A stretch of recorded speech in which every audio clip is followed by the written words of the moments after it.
Hi hello ಎಲ್ರಿಗೂ welcome back to my channel. ಇದೇ first time ನನ್ನ ಚಾನಲ್ ನೋಡ್ತಾ ಇದ್ದರೆ ಪ್ಲೀಸ್ ಸಬ್ಸ್ಕ್ರೈಬ್ ಮಾಡಿ, ಹಾಗೆ ಬೆಲ್ ಬಟನ್ನ ಕ್ಲಿಕ್ ಮಾಡಿ. ಪವಿತ್ರ ಬಂಧನ ಸೀರಿಯಲಲ್ಲಿ ಏನಾಗ್ತಿದೆ ಅಂತ ನೋಡೋದಾದರೆ, ಪವಿತ್ರ ಬಂದ್ಬಿಟ್ಟು ಮಣ್ಣಿನ ದೀಪವನ್ನು ತರೋ ಬದಲು ಕೆಬ್ಬಿಣದ ನಂದಾದೀಪವನ್ನು ತೊಗೊಂಬಂದ್ಬಿಟ್ಟಿರ್ತಾಳೆ. ಹಾಗಾಗಿ ತುಂಬ ಕೈ ಉರಿತಾ ಇರ್ತದೆ. ಅದನ್ನು ನೋಡ್ಬಿಟ್ಟು ದೇವ್ ಸರ್ ಯಾಕ್ರಿ ನೀವು ಈ ಥರ ತುಂಬ ನೋಯ್ತಾ ಇದೆ ನಿಮ್ಮ ಕೈ, ಬಿಟ್ಬಿಡ್ರಿ ದೀಪನ ಅಂತ ಹೇಳ್ತಾರೆ. ಇಲ್ಲ, ದೇವ್ ಸರ್ಗೆ ಮಾತ್ರ ಒಳ್ಳೇದಾಗಲೇಬೇಕು ಅಂತೇಳ್ಬಿಟ್ಟು ಪವಿತ್ರ ಇನ್ನಷ್ಟು ಗಟ್ಟಿಯಾಗಿ ಹಿಡ್ಕೊಂಡು ಹೋಗ್ತಾಳೆ. ಹಾಗೆ ಪವಿತ್ರನ ಕೈ ಎಲ್ಲ ಕೂಡ ಸುಟ್ಟೋಗ್ಬಿಡುತ್ತೆ. ಆವಾಗ ಸ್ವಾಮೀಜಿಯವರು ಹೇಳ್ತಾ ಇರ್ತಾರೆ, ನೀವು ನೋಡಿ ಮಣ್ಣಿನ ಮಡಿಕೆ ತರೋ ಬದಲು ಕೆಬ್ಬಿಣದ ದೀಪವನ್ನು ತೊಗೊಂಬಂದಿದ್ದಾರೆ, ಹಾಗಾಗಿ ನಿಮ್ಮ ಕೈ ಇಷ್ಟೊಂದು ಸುಟ್ಟೋಗಿದೆ ಅಂತ ಹೇಳ್ತಾರೆ.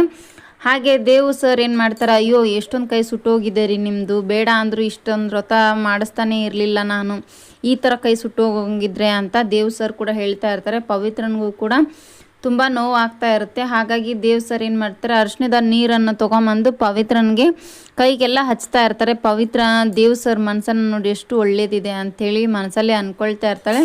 ಮತ್ತು ನೆಕ್ಸ್ಟ್ ಇನ್ನೊಂದು ವ್ರತ ಇದೆ ರೀ, ನೀವು 108 ಬಾರಿ ಸುತ್ತ ಹಾಕಬೇಕು ಅರಳಿ ಗಿಡವನ್ನು ಅಂತ ಹೇಳ್ತಾ ಇರ್ತಾರೆ. ಹಾಗಾಗಿ ಪವಿತ್ರ ಏನು ಮಾಡ್ತಾಳೆ, ಅದನ್ನು ಕೂಡ ಸುತ್ತಾಕ್ತಾ ಇರ್ತಾಳೆ. ಆದರೆ ಸುತ್ತಾಕುವಾಗ ತಮಗೆ ತುಂಬ ಸುಸ್ತಾಗಿಬಿಡುತ್ತೆ ಪವಿತ್ರನಿಗೆ. ಹಾಗಾಗಿ ದೇವ್ ಸರ್ ಪವಿತ್ರನ ಎತ್ಕೊಂಡ್ಬಿಟ್ಟು ದಾರದಿಂದ ಇಬ್ಬರು ಸೇರಿ ಸುತ್ತ ಹಾಕ್ತಾರೆ. ಮತ್ತು ಎಲ್ಲರೂ ಕೂಡ ಎಲ್ಲ ವ್ರತವನ್ನು ಕ್ಲಿಯರ್ ಮಾಡ್ತಾಳ ಅಂತ ಇನ್ನೂ ಕೂಡ ಎಲ್ರಿಗೂ ಡೌಟ್ ಇರುತ್ತೆ. ಹಾಗಾಗಿ ರಾಧಿಕನ ಮನಸ್ಸಲ್ಲೂ ಕೂಡ ಒಂದು ಸ್ವಲ್ಪ ಖುಷಿ ಆಗುತ್ತೆ, ಎಲ್ಲ ವ್ರತವನ್ನು ಕಂಪ್ಲೀಟ್ ಮಾಡಿದ್ಲು ಅನ್ನೋದು. ಇದೇ ಥರ ವಿಡಿಯೋಸ್ ನೋಡ್ತಾ ಇರಿ. Thank you for watching, keep support. Thank you.